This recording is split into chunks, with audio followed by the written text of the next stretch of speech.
Desa Lingsirwengi yang terkenal sebagai desa yang penuh dengan kemistisannya, kini bertambah seram karena kematian-kematian yang tidak jelas asal-usulnya.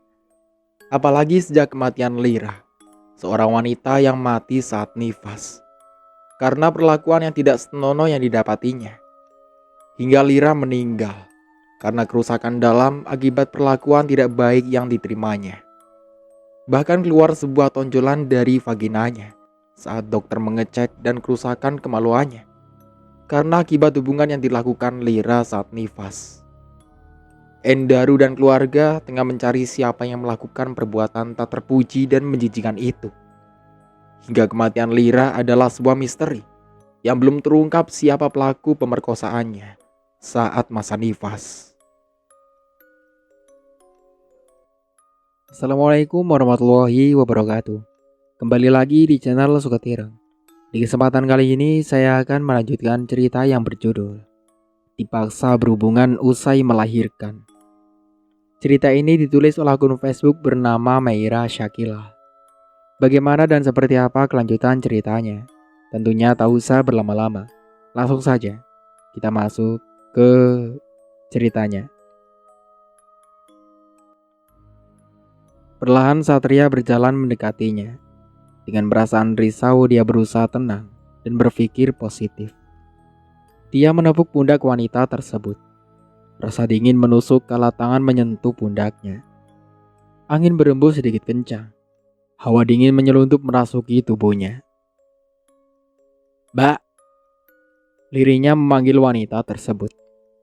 Namun tidak ada sautan, dan suara tangis pun terhenti. Suasana sedikit terasa aneh. Bulu di tengkuknya seakan berdiri. "Mbak, apa ada yang bisa saya bantu?" Tanyanya berusaha menetralkan perasaannya. Namun masih tidak ada jawaban. Hingga Satria merasa heran dan aneh. Dia pun berusaha mendekatinya dan mensejajarkan tubuhnya. "Mbak, apa yang kamu lakukan di tengah hutan malam-malam begini?"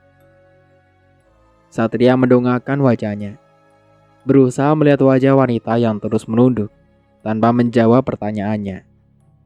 Dia terus memutar kepalanya, melihat keadaan yang sepi dan gelap. Bahkan, untuk menuju kota masih sangat jauh. Dirinya kini berada di tengah-tengah hutan, perbatasan antara kota dan desa. Yang tepat di mana dalam hutan itu, jarang sekali ada manusia yang memasukinya. Hanya akses jalannya yang masih dipergunakan. Satria kembali menatap wanita di hadapannya. Namun matanya membulat sempurna kalau sosok wanita tersebut tengah menatapnya. Sing ono bakal ora ono. Sing ora ono bakal teko. Jah bagus menengo. Ben sing ono iso lunga dikenteni sing bakal teko. Suara seseorang membuat Satria menoleh dengan mulut dan matanya yang membulat sempurna. Kau Ucapnya terbata. Suara tawa sangat nyaring, membuat gendang telinga Satria berdenging. mengenaliku? Satria bergidik kalau sosok di hadapannya adalah wanita yang dilecehkan di saat dirinya masa nifas. Lira, ini tidak mungkin. Kau sudah mati. Kematianku adalah awal dari kematianmu. Kau. Tidak. Sania mencekal erat leher Satria. Dia merubah wajahnya yang pucat pasi menjadi menyeramkan. Lepaskan. Kau. Apa salahku hingga kau berbuat keji padaku? Tidakkah kau iba pada bayiku yang baru saja lahir ke dunia ini? Ampun, aku salah, aku hilaf. Maafkan aku, Lira. Manusia iblis. Lira melempar Satria pada satu pohon besar. Darah menyembur dari mulut Satria. Lira kembali mendekatinya dan mencekal lehernya. Lidahnya yang menjulur panjang dengan bau yang tidak sedap hendak menyentuh pipi Satria. Satria menggelengkan kepalanya. Namun cekalan tangan dengan kuku runcingnya terlalu keras, sehingga membuatnya sulit untuk bergerak. Bukankah kau menikmati sentuhan ini? Kau pun terus mencumbuiku waktu itu. Sekarang, aku yang akan menikmatimu. Jangan, maafkan aku. Ampuni aku, Lira. Berdebah. Lira memancarkan amarahnya. Matanya yang merah menyala. Satria semakin ketakutan. Tubuhnya gemetar dengan peluh yang semakin bercucuran. Lira menarik baju Satria hingga sobek, lalu melemparnya pada semak belukar. Lira melayang dan berada di atas tubuh Satria yang terlentang.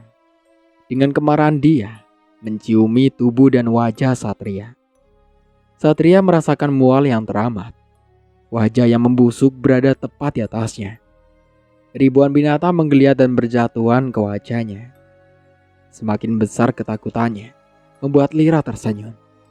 Dia yang terus menjamah tubuh Satria menelengkan kepalanya. Kau suka bermain denganku. Mari kita nikmati permainan kita. Satria menangis. Menangis karena ketakutannya yang semakin besar. Lagi, Lira menarik pasa celana Satria. Dia kembali menaiki tubuhnya. Lidahnya yang menjulur panjang yang dicampuri oleh aroma tak sedap membuat Satria merasakan gejolak di perutnya. Kita mulai, sayang. Lira tersenyum, menunjukkan perutnya yang membengkak dan darah yang merembes dari area intimnya. Perlahan dia menaiki tubuh Satria dan berusaha membangunkan burung miliknya. Tidak perlu waktu lama, dia terlihat menegak. Lira kembali melayangkan senyumannya. Senyum yang bagi Satria adalah amat menyeramkan. Jangan, Lira, ucapnya memelas, berharap sosok di hadapannya tidak melakukan apapun pada si otong miliknya. Bukankah kau menyukai ini? Dan kau menikmati itu tanpa rasa iba dan kasihan padaku. Sedang kau tahu, aku dalam keadaan nifas dan kotor. Aku hilaf. Aku mohon jangan lakukan apapun. Lira menaiki tubuh Satria dan langsung memasukkan alat vitalnya Satria padanya. Lira mendesah seakan menikmatinya. Namun Satria, dia yang merasakan perih di lehernya, tak bisa berbuat apa-apa. Satria mendesah. Lira berhasil membuatnya menikmati permainannya. Satria tidak sadar jika dia tengah berada dalam bahaya. Seringaian Lira terlihat menyeramkan dan seakan membuat ngeri siapa saja yang melihatnya. Lira terus bermain di atas tubuh Satria. Hingga tidak lama, Satria merasakan sesuatu yang aneh di penisnya. Satria mengerang kala merasakan perih di area sana. Tatapannya sendu kala melihat sesuatu yang tengah digigit oleh Lira. Kau, apakan burungku, Lira? Rintinya dengan terbata. Rasa sakit dan perih yang amat membuatnya bergelinjang. Kau harus merasakan apa yang kurasakan. Tidak. Lira tersenyum melihat pria yang sudah mengambil paksa mahkotanya. Kini dia membalaskan rasa sakit yang dialami beberapa bulan lalu, di mana dirinya yang berada dalam masa nifas. Namun dengan radu paksa, mereka melakukan hal yang tidak sepantasnya.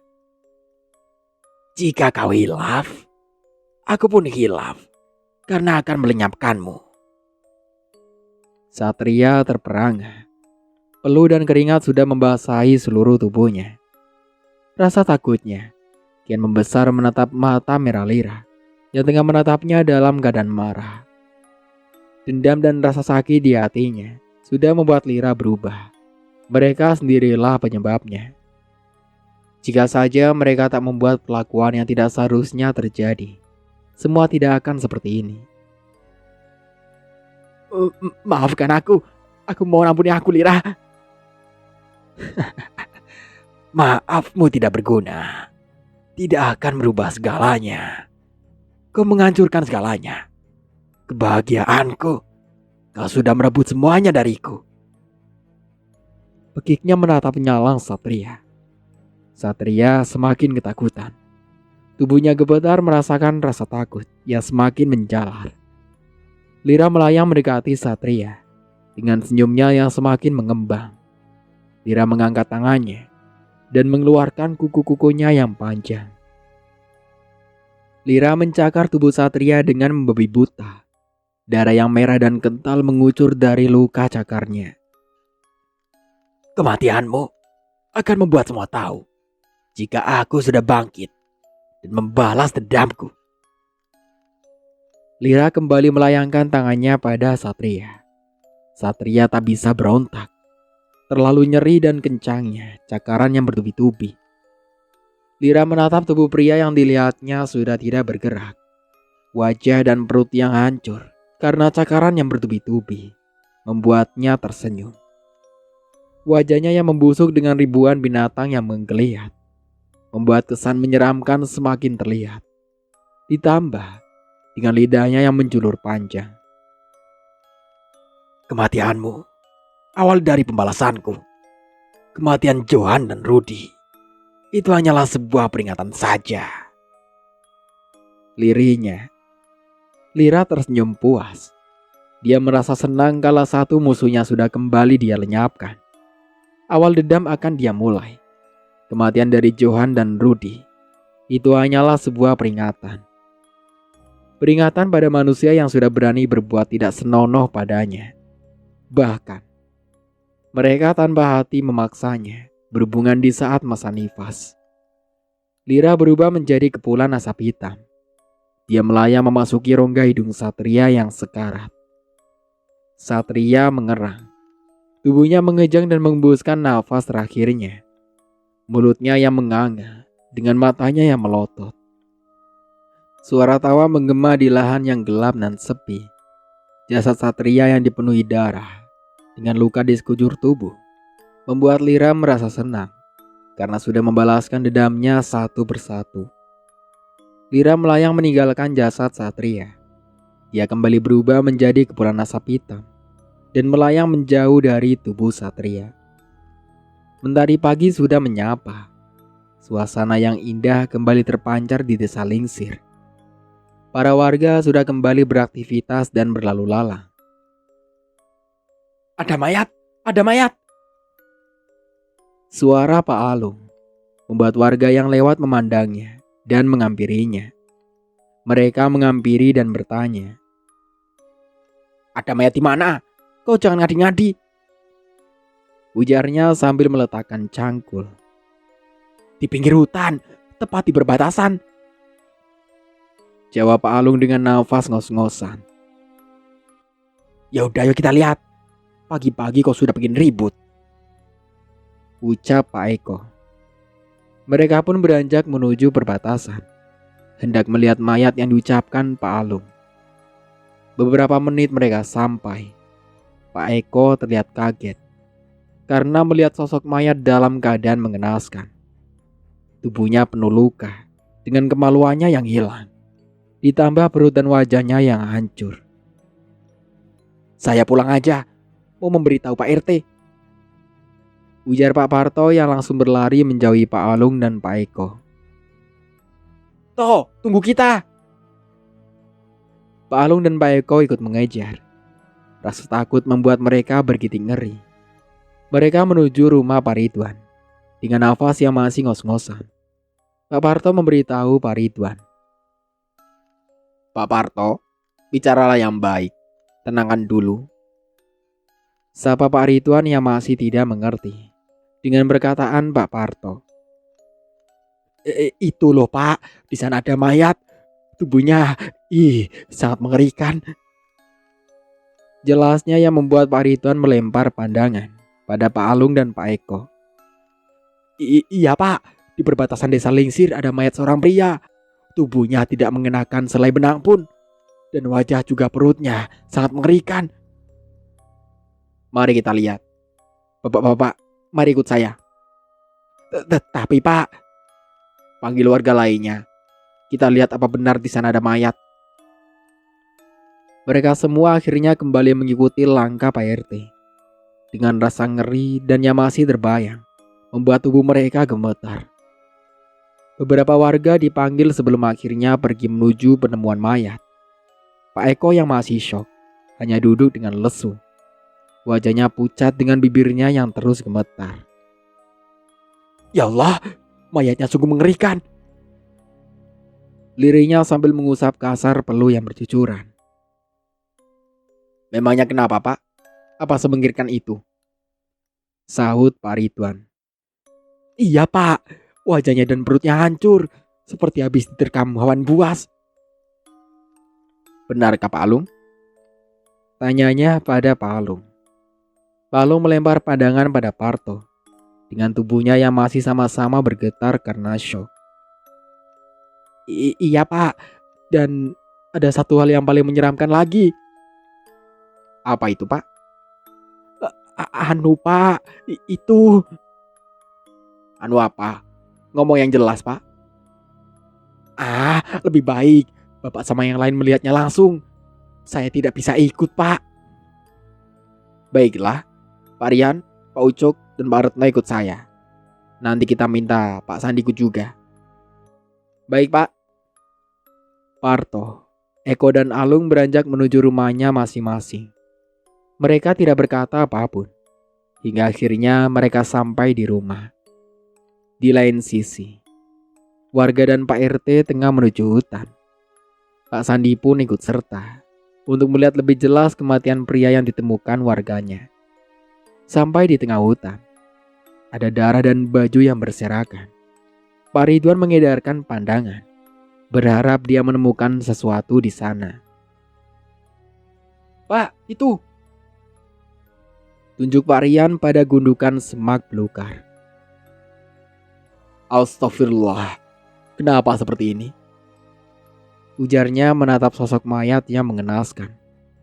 Tubuhnya tidak tertutup apapun. Wajahnya hancur dan juga perutnya. Mereka semua bergidik ngeri. Hingga ada juga yang merasa mual karena melihat kondisi mayat yang amat mengerikan. Lihat, Pak, anunya nggak ada. Anunya apa toh, Pak? Itu burungnya, Pak. Pak Ridwan melihat pada area intimnya.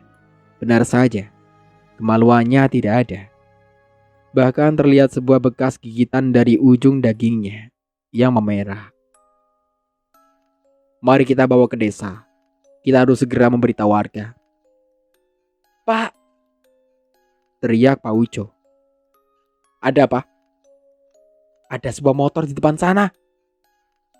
Motor? Punya siapa? Saya tidak tahu, Pak. Apa mungkin milik dia? Tunjuknya pada pria yang sudah kaku dengan berlumuran darah. Ya sudah, Pak Rian tolong panggilkan warga lainnya. Bawakan sebuah kain jarik buat menutupi mayatnya. Kita kabari warga, siapa tahu ada yang mengenalinya. Tunggu. Pak Sandi menatap sesuatu yang dibawa Pak Eko. Baju ini sepertinya saya pernah melihat. Pak Eko menatap baju yang dipegangnya. Dia mengambil baju yang berserakan untuk menutupi mayat. Namun Pak Sandi seakan mengenali baju yang diambil Pak Eko. Kalau tidak salah, ini baju yang dipakai Satria saat semalam ke rumah saya. Lirihnya dengan menatap sendu Pak Ridwan. Benar kan, Pak? Siapa dia? Dia teman Rudi, Pak. Semalam datang untuk malam 40 harinya. Dia mewakilkan semua teman-teman Rudi yang tidak datang. Semalam dia pulang saat pukul 11 malam, Pak. Jelasnya menatap nanar sosok mayat dan wajahnya sudah tak bisa dikenali. Wah, jangan-jangan dia dan teman-temannya adalah pemerkosa seperti Rudi, ucap Pak Uco yang mendapat pandangan tajam dari Pak Ridwan. Pak Sandi terdiam. Perkataan Pak Ucok membuatnya sedikit tersentil. Namun ada juga benarnya. Karena kematian yang sama tragis dan mengenaskan. Ditambah banyak kesamaan dari hilangnya alat vital di setiap kematiannya. Sudah. Lebih baik sekarang kita bawa mayat ini ke desa. Setelah itu, Pak Sandi hubungi keluarganya untuk segera diteliti lagi kematiannya. Baik, jawab Pak Sandi lirih. Tak lama Pak Rian datang bersama beberapa warga lainnya. Pak Ridwan langsung menutupi mayat yang tidak berbusana dan segera meminta warga membantunya untuk membawa mayat Satria ke desa. Sesampainya di desa, warga sudah banyak berkumpul untuk melihat keanehan yang kembali terjadi. Wah, jangan-jangan dia juga salah satu pemerkosanya. Apa jangan-jangan mereka yang merkosa Lira ya? Wush, Bu, tidak boleh membicarakan orang yang sudah mati. Kita serahkan semuanya pada Allah. Kasihan kalau nanti pihak keluarganya dengar, ucap Bu Lucy, istri Pak Ridwan. Tapi benar, Bu. Tuh, lihat kematiannya. Dari si Johan terus si Rudi. Sekarang temannya. Bukannya kalau nggak salah, semalam itu malam Kliwon ya? Sama seperti kematian Johan dan Rudi, tepat di malam Kliwon, ucap Bu Murni, istri Parto. Bisik-bisik masih terdengar. Wida yang mendengar merasakan malu yang amat. Wida merasa sudah gagal untuk mendidik Rudi, hingga dia menjadi anak pembangkang, dan bahkan sampai memperkosa seorang wanita yang baru saja melahirkan. Sudah, lihat tubuh Wida, kasihan dia. Semua diam melihat Wida yang menangis. Kematian Rudi masih menjadi lara bagi Wida. Namun kini Satria pun meninggal dengan keadaan yang amat mengkhawatirkan. Satria, ini tidak mungkin. Bangun nak, ini mama. Suara tangisan membuat semuanya menoleh. Siska, ibunya Satria, datang dengan tangisan yang memilukan. Romi sang ayah ikut menangis melihat tubuh Satria yang mengenaskan. Namun dia tidak bisa berkata-kata, sebab Pak Ridwan sudah menjelaskan semuanya. Pak, Bu, apa yang terjadi pada anak saya? Siska menatap warga dengan bergantian. Tidak ada yang dapat menjawabnya. Kematian Satria memang tidak diketahui siapapun. Mereka semua diam, menatap sayu kedua orang tua yang tengah terisak. Kami menemukan dia di tengah hutan perbatasan, Bu. Warga desa yang menemukannya sudah dalam keadaan seperti ini, Bu, ucap Pak Ridwan. Satria, bangun nak, jangan tinggalkan mama. Sabar, Bu, ini sudah takdir dan kehendak Tuhan. Ini bukan takdir, tapi ini adalah sebuah pembalasan. Suara bariton seorang membuat semuanya kembali memutarkan pandangan. Sosok pria berpakaian serba hitam berdiri tidak jauh dari mereka. Dengan wajah datarnya, membuat semua orang terdiam tanpa bisa mengucapkan kata-kata. Bah! Semua orang memandang sosok pria yang berpakaian hitam di hadapannya. Mereka mengenali sosok yang tengah menatap tajam orang yang tengah menangis. Itu adalah balasan. Balasan atas apa yang telah ia lakukan. Semua orang tahu jika desa ini sudah menerima kutukan dan masih percaya akan sebuah balasan. Semua ini, kita sudah jauh dari keanehan yang sudah bertahun-tahun lamanya. Tapi kini, semua terjadi dan kembali mengetahui desa ini. Bukan semata-mata karena takdir. Dia sudah melakukan kesalahan pada seorang wanita. Dia melecehkannya saat dia tengah berada dalam masa nifas. Dia bersama teman-temannya sudah melakukan kesalahan fatal. Mereka sudah membangunkan kembalinya Laksmi dan membuat kematian wanita itu tidak sempurna. Pungkasnya dengan menatap mayat yang tertutup kain jarik. Siska dan Romi terperangah mendengar perkataan pria tua di hadapannya. Apa maksudmu berkata seperti itu? Anak saya tidak pernah melakukan apapun. Hardik Siska dengan menatap tajam pria tua di hadapannya. Desa ini kembali menjadi desa kematian. Semua yang berhubungan dengan kematian wanita yang tengah nifas akan mati mengenaskan. Aku Mbah Losi, memimpin desa ini sejak kakakku masih ada. Balosi, siapa kamu? Kau tanyakan pada warga di sini. Mereka mengenalku. Kalian masih ingat apa yang menimpa desa Lingsir beberapa tahun lalu? Siapa yang melakukan hal yang tidak baik? Apalagi dia melakukan hal yang membuat bangkit Nyai Laksmi. Semua tidak akan selamat. Sambungnya menatap semua orang yang tengah berkerumun. Berarti benar jika Johan, Rudi, dan kematian yang terjadi itu adalah ulahnya Nyai Laksmi. Apa memang arwah Lira yang bangkit? Ucap seorang ibu menatap sengit Siska dan Romi. Ya, kau benar. Wanita itu sudah bangkit dan akan menuntut balas. Tuh, dengar Pak Sandi. Rudi dan teman-temannya sudah melakukan kesalahan fatal. Apa jangan-jangan kakak Endaru juga ikut andil? Sudah. Ini lagi berduka. Tidak perlu kita membahas masalah itu dulu. Sekarang kita urus dulu jasad Satria. Kasihan dia. Sudah terlalu lama kita biarkan. Ucap Pak Ridwan menengahi. Bikin masalah aja bisanya. Kan ya repot semua orang juga. Siska meremas dadanya. Rasa malu dan ketidakpercayaan masih berkecamuk dalam pikirannya. Namun, melihat kondisi Satria yang mengkhawatirkan, hatinya tak bisa menyangkal. Dengan perasaan tak menentu, Siska dan Romi membawa jasad Satria dengan bantuan beberapa warga yang mengantarkannya ke kota. Setelah beberapa waktu, akhirnya pemakaman Satria selesai. Desas-desus pembicaraan warga masih terdengar di telinga Siska. Hatinya merasa terluka. Kala putra yang dibesarkan dengan penuh kasih membuat malu yang tiada tara. Selama ini, mereka tidak pernah tahu jika pergaulan Satria terlalu jauh dan memasuki area yang salah. Karena sikap yang ditujukan Satria di depan mereka tidaklah membuat rasa curiga timbul pada keduanya. Di lain tempat, Bimo tengah menghubungi Erlan dan memberitahunya akan kematian Satria. Apa?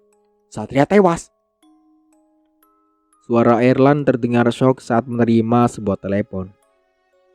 Anggara dan Bianca yang mendengar pun terkejut. Keduanya menghampiri Erlan dan bertanya akan apa yang terjadi padanya. Ada apa, Lan? Tanya Bianca. Erlan melirik pada Bianca yang berada di belakangnya. Satria meninggal, Bu. Meninggal? Innalillahi wa inna ilaihi raji'un. Apa yang terjadi? Dia, katanya warga desa menemukan Satria dalam keadaan mengenaskan di desa Lingsir, Bu. Jelasnya dengan gugup. Degup jantungnya tak beraturan kala melihat keduanya. Desa Lingsir? Kenapa dia berada di sana? Bu, Erlan pamit untuk ke rumah Satria dulu. Erlan pergi tanpa menyauti pertanyaan Bianca.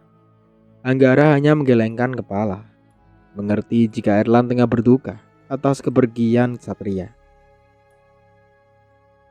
Loh, ayah sama ibu ngapain di sini? Endaru tiba dan berada tepat di hadapan Bianca dan Anggara. Itu, Satria meninggal katanya. Tapi kok aneh, katanya dia ditemukan warga di desa Lingsir. Desa Lingsir? Lalu? Katanya ditemukan dalam keadaan mengenaskan. Endaru terdiam. Hatinya terus berkata-kata, membenarkan jika semua sahabat kakaknya ikut dalam pemerkosaan Lira. Endaru meninggalkan Bianca dan Anggara. Dengan perasaan gelisah, dia mengemudikan mobilnya dengan kecepatan tinggi. Semoga semua baik-baik saja. Liri Bianca menatap kepergian Endaru. Sudah, ayah pergi dulu. Anggara pun berpamitan untuk segera menuju ke kantornya. Endaru baru saja tiba di desa Lingsir. Dengan tergesa dia menuju rumah Pak Ridwan. Namun rupanya warga masih ramai dan membicarakan kematian Satria. Mas Endaru, Sapa Pak Ridwan. Semua berbalik menatap Endaru. Rasa iba dan prihatin tertata jelas di wajah warga desa. Ada apa, nak? Mungkin Mas Endaru ingin menanyakan soal kematian Satria. Warga desa menyela ucapan Pak Ridwan yang semakin membuat Endaru penasaran. Memangnya kenapa dengan kematian Satria? Tanya Endaru yang terus melempar pandangan. Kematiannya sama tragisnya dengan Rudi dan Pak Johan, Mas. Bahkan kematian Satria lebih mengenaskan. Wajah dan perutnya penuh luka, dan kemaluannya pun hilang.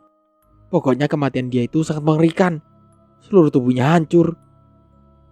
Sahut warga lainnya. Iya, kata Mbak Losi. Dia tengah menuai balasan dari perempuan yang mati saat nifas. Karena dia sudah memperkosanya. Apa itu istri Mas Endaru ya? Apa menuai balasan dari perempuan mati yang saat nifas? Ulangnya dengan tungkai yang melemas. Jadi benar jika mereka pelakunya. Dan salah satunya adalah Satria. Liri Endaru. Kelopaknya memanas. Warga berusaha menenangkan Endaru. Semua merasakan kasihan dan kemarahan di hati masing-masing. Endaru sesenggukan. Karena telaganya telah lolos dan membasahi kedua pipinya. Sing sabar, Mas. Semoga pelakunya akan segera terungkap. Kami yakin Nyi Laksmi dan Lira akan membalas semua yang telah berbuat kotor pada Lira. Timpal yang lainnya. Dari mana kalian tahu jika Satria salah satu pemerkosa istriku? Tanyanya dengan mengusap kasar bulir bening di pipinya. Balosia mengatakan jika Satria mati karena menuai perbuatannya, Nyai Lasmi sudah bangkit. Itu berarti Lira pun bangkit untuk membalas semua para bajingan itu. Ucap Pak Sandi. Dia pun sudah menuntut balas pada putraku. Meski saya tidak percaya, tapi kenyataannya putraku yang sudah mengakuinya. Bahkan dia mati dalam keadaan yang amat menyedihkan. Sambungnya. Endaru menatap lekat Pak Sandi. Rupanya sudah banyak yang tahu jika kematian Lira karena diperkosa. Namun Johan. Lalu kenapa kematian Pak Johan juga sama persis? Mungkin dia pun ikut dalam pemerkosaan itu. Balosi bilang, kematian Rudi dan Johan hanyalah sebuah peringatan. Endaru mengepalkan tangan. Ia tak percaya jika Johan pun melakukan itu pada Lira. Endaru beranjak. Dia meninggalkan semua warga dalam kemarahan. Hatinya hancur dan marah memenuhi dadanya. Johan yang selama ini dia hormati. Rupanya salah satu dari pelaku pemerkosa istrinya sendiri. Brengsek! Tangannya memukul setir mobil. Rasa marah dan benci memenuhi hatinya. Dia melajukan mobilnya dengan kecepatan tinggi, berharap untuk segera tiba di rumah dan bertanya pada Sania. 30 menit perjalanan, Endaru tiba di halaman rumah. Bianca yang tengah duduk di depan, merasa heran melihat Endaru dalam keadaan marah. Netranya yang memerah, dengan rahangnya yang mengeras. Dia berlalu melewati Bianca dan masuk dengan tangan yang mengepal. Sania, luar kamu. Bianca yang mendengar teriakan Endaru langsung menghampiri. Sania. Sania tergopoh-gopoh dari dalam kamar. Dia menggendong Ani yang tengah menyusu. Endaru mengambil Ani dalam gendongannya dan memberikannya pada Bianca. Plak! Sebuah tamparan melayang di pipi kiri Sania. Bianca terkejut dengan apa yang dilakukan Endaru. Endaru, apa-apaan kamu? Sania menatap nanar Endaru.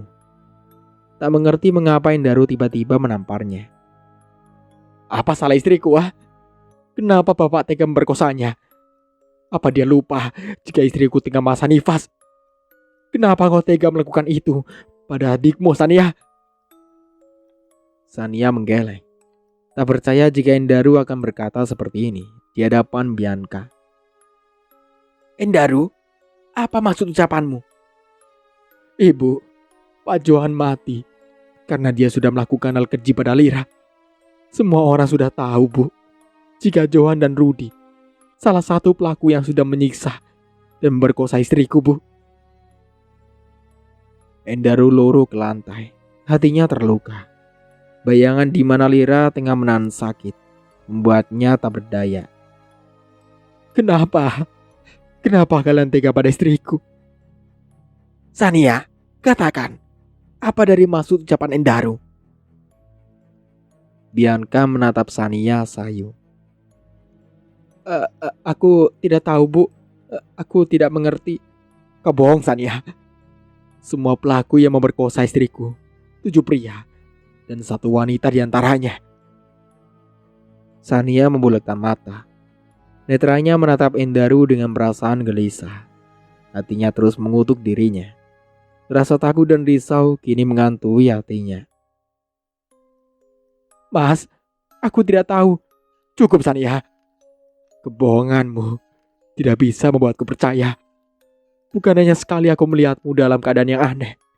Dan itu semakin membuatku percaya jika Lira pun sudah sering menemuimu. Lira? Menemui Sania? Bianca berucap tak percaya. Iya, Sania bangkit, Bu. Dan dia akan membalas setiap pria yang sudah menyakitinya. Kematian Johan dan Rudy itu adalah sebuah peringatan. Dan kematian Satria adalah tuntutan balas dendamnya yang akan dia mulai. Bianca terperangah, merasa tak percaya akan Allah yang menimpa Lira. Ingin percaya pada Endaru, tapi ragu akan kasih sayang Sania selama ini pada Ani. Tapi juga seakan merasa risau kala melihat tingkah Sania yang sering terlihat ketakutan. Katakan Sania, hardik Endaru dengan erat mencekal tangan Sania. Sania merasakan tekanan. Endaru terlalu kencang mencekal tangannya. Dia meringis kesakitan. Namun tatapan Endaru amat nyala. Mas, lepas, sakit. Apa sakit ini sepadan dengan sakit yang dirasakan Lira? Endaru menatapnya dengan garang. Matanya merah dengan rahang mengeras. Cekalan tangannya amat kuat mencekal tangan Sania. Sudah aku katakan, kau tidak akan tenang selama kau tidak mengakui kesalahan yang sudah kau lakukan. Desisnya dengan menepiskan tangan Sania dengan kasar. Sania terhuyung. Rasa panas di pipinya dan perih di tangannya membuat Sania merasakan sakit di ulu hatinya. Perlakuan Endaru jauh berbeda kepada Lira dan kepada dirinya. Sania menyesal sudah melakukan kesalahan yang salah. Jika tahu akhirnya akan seperti ini, bukanlah kasih sayang yang dia dapatkan dari Endaru, tapi kebencian dan petaka yang akan dituainya. Kenapa semua jadi seperti ini? Sania membatin. Pikirannya keliru dengan apa yang sudah ia perbuat. Dia lupa jika Lira dan dirinya berasal dari desa Lingsir, desa yang sudah terkena kutukan. Hatinya gelisah. Rasa takut kini merasuki perasaannya. Dia berputar dan mondar-mandir di kamarnya. Bu, biarkan aku memberinya pelajaran. Dia sudah melakukan kesalahan karena sudah ikut dalam hal tragis yang menimpa istriku. Teriakan Endaru terdengar hingga ke dalam kamar Sania. Sania beranjak ke atas ranjang. Rasa takut akan kemarahan Endaru semakin tertata. Sania memeluk lutut dan menutupi kedua telinganya. Wajahnya dia tenggelamkan, berusaha untuk mendengarkan pembicaraan Bianca dan suaminya. Daru, kamu belum jelas pasti. Mungkin saja itu hanya sebuah kecelakaan. Bianca berusaha menenangkan Endaru yang terus berteriak memanggil Sania. Bu, semua sudah jelas. Aku hanya menunggu 4 pria lagi. Dan 1 wanita yang berada di antara keluarga kita hanya Sania. Dan satu hal, banyak kejanggalan sejak Lira pergi. Sania sering terlihat ketakutan. Dan saat kita bertanya, alasan yang dia buat menurutku tidak masuk akal. Bahkan satu hal, Bu. Mungkin ibu pun akan terluka jika kebenaran terungkap semuanya. Aku berharap Erlan memang tidak ada di dalam kejadian itu. Tapi nyatanya, rasa curiga aku semakin besar pada Erlan dan juga Sania. Daru, jaga ucapanmu. Mana mungkin Erlan akan melakukan itu? Dia kakak kamu. Sania yang mendengar semakin gelisah. Endaru mengetahui jika Erlan dan dirinya yang melakukan itu. Entah dari mana dia dapat mengetahuinya. Bahkan sejak kepergian Lira, Endaru seakan curiga kepadanya. Untuk sementara aku cukupkan dulu ceritanya sampai di sini. Sampai jumpa kembali di part berikutnya. Saya Mang Dayun pamit undur diri. Kurang lebihnya mohon maaf. Wassalamualaikum warahmatullahi wabarakatuh.